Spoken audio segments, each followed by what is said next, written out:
As the shore bleeds one of falsehoods and memories, the air hungers for reminders of the corporeal world. Offer these mementos and share a delusion of power. What is actually happening here? What is this bargain of power, and what do memories have to do with the heroes' graves? To understand the Ruin Seeker's place, we must start where all good stories do. The beginning. But before we do, I just wanted to let you know that this is the first in a mini-series of deep dives. I originally was trying to write this into one video, but as the weeks stretched on, I realized how big of a discussion it really is. So I'll be breaking these into separate videos for the sole purpose of having them to you sooner. I really hope you enjoy this idea as much as I am, and honestly I'm so nervous about doing this as a series on such a small channel, but I love all of your brains and I think that this is a discussion worth having. So, screw the algorithm, and let's do this. The Shadow Oubliette is a fate worse than death.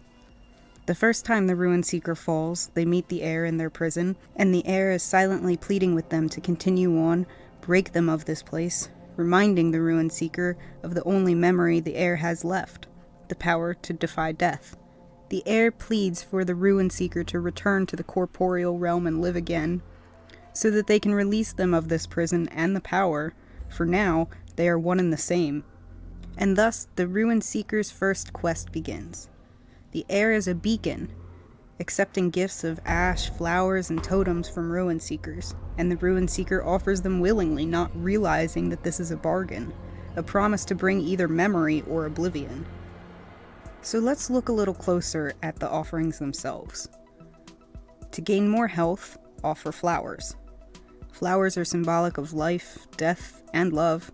The Ruin Seeker uses their life to complete the mission, delves into the far shore of death, and overcomes obstacles with their love of self and those that came before.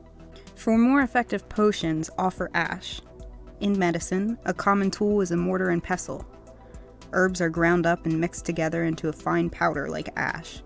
Additionally, this could also be symbolic of the fuse-like sarcophagi, which are theorized to crush its contents to create the miasma, the forbidden power.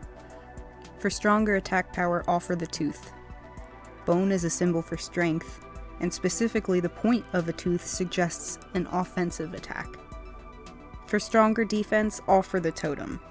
It is a golden figurine of self to remind the Ruin Seeker of their power while walking the golden path. The best defense is not offense, it is peace. They must have acceptance of themselves. For powers of sorcery, mushrooms must be offered. Not only are mushrooms often symbols of otherworldly magic, but it is said that mushroom rings are portals to other worlds. This magic, while questionable, seems natural. It uses the souls of others to manifest, and that is a finite fuel. Do note that this magic is blue, while a more sinister magic tends to be pink. The last offering that can be made is a cluster of laurels to stretch stamina. Laurels are used as a symbol of achievement, and we will put a pin in this one for now as it will become clear in a moment. For now, we must continue the cycle. Once the red, green, and blue keys are gathered, the Ruin Seeker is not thankful but angry. This is not freedom. The heir is still a pale retelling of their former self, still in limbo. For the far shore strips one of falsehoods, and the heir does not remember. The fight is not fair. The manual even warns of it. Warning, pilgrims to the far shore are stripped of this false power. The offerings to the heir do not grant true power. True power supersedes the corporeal world, but neither heir nor Ruin Seeker remembers true power lies in oneself. In frustration, the heir only wants death. The power to defy death was twisted to a curse, a prison, and in this frustration and desperation, the heir cuts the Ruin Seeker's tie to the corporeal world, the first step in achieving the sweet release of oblivion, of true death. It is here that the Ruin Seeker begins to understand their true mission: reclamation of lost knowledge and acceptance of their true self. The Ruin Seeker finds hints directing them to the swamp, a place for ghosts.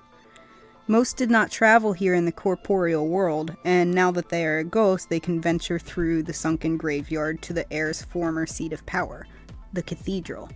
The Ruin Seeker must finally accept their former idol had a hand in their own corruption when they're passing through the Chalice Room on their way to the cathedral's belly. 6 challenges await the Ruin Seeker, and the prize is the hero's laurels, that symbol of honor and achievement. The laurels offer the power to glitch forward, bending time and space, and their pink hue suggests that their magic might not be free of corruption. Still, they are one of the most useful tools available to the Ruin Seeker. While the Ruin Seeker can challenge the heir again at any point, this path would doom the Ruin Seeker to the heir's fate, stuck in limbo, taking the former heir's place to continue the death-defying cycle. Instead, the Ruin Seeker should seek out more knowledge.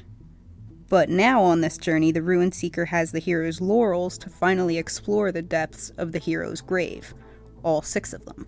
Why does a hero need 6 graves? Or is it just one grave with 6 entry points? Either way, the location and memory of each seems deliberate. Likely, the first grave the hero visits is in the swamp. This grave rewards stamina, which better allows for use of the hero's laurels. But why stamina here? Since the swamp and the cathedral are the ruined seat of the heir's power, and we see the heir in legends depicted with the laurels, could it mean that one of the major benefits of the heir's forbidden power was increased stamina? The miasma we see associated with the forbidden power is pinkish in color, just like the hero's laurels. The hero's laurels are a crown, representing the heir's empire built on the hero's hubris.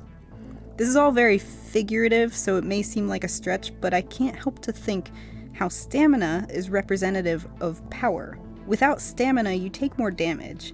You can be knocked down. But with stamina, you can roll away from danger, become an expert at rolling, and you can be momentarily invulnerable, negating damage, defying death, amplified with the help of the hero's laurels, the forbidden power that defies the established physics in this world. Of course, I'm stretching a little here, but the blend of mechanics with subjective lore interpretation is one of the reasons why Tunic is an incredible game to analyze. We will continue analyzing these grave sites specifically and their memories, so make sure you're subscribed, and I can't wait to see you in the next one.